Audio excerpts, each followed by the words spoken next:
Voilà, je vais vous parler aussi de l'importance du son dans le film d'animation. Parce que contrairement à un film avec des acteurs, le son il est naturel, on le prend même si après on retravaille.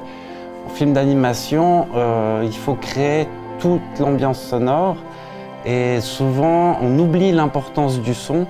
Quand on fait un film d'animation, on pense à l'histoire bien sûr, on pense à l'image, comment on va raconter notre histoire, mais on oublie que raconter l'histoire, ça passe aussi beaucoup par le son. 29 sur 1, quatrième. Et Simon, est-ce que je peux te demander quelque chose? Ouais, vas-y, ouais. Tu sais comment on fait le truc, là? Quel truc? Le truc avec les filles et les garçons. Ça, je connais tout par cœur. Mes parents, ils avaient des films. Alors le son, il y a plusieurs éléments. Il y a les dialogues, bien sûr.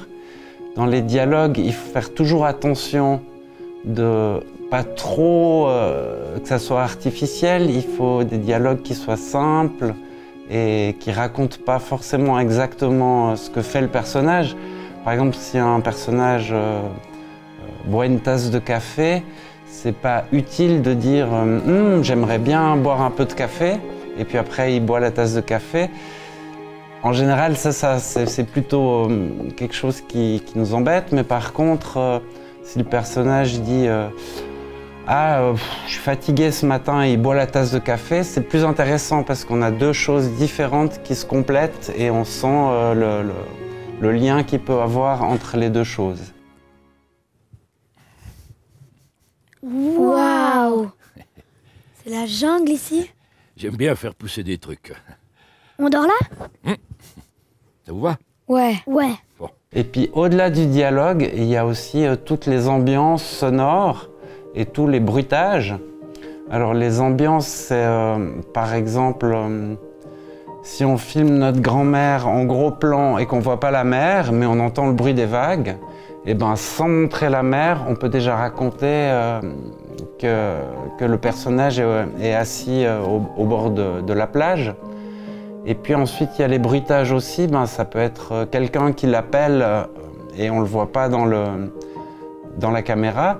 Ça peut être même, si vous filmez un personnage seul, vous pouvez avoir un deuxième personnage qui n'existe pas seulement avec le son et qui discute avec le personnage principal. Ça peut être intéressant parce que ça appelle l'imagination du spectateur.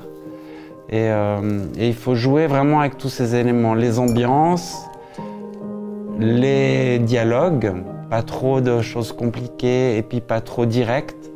Et puis tout ce qui se passe en dehors de la caméra, les sons off, les dialogues off, qui peuvent amener beaucoup de richesse au film sans que ça soit compliqué à faire, contrairement à l'image où il faut tout fabriquer.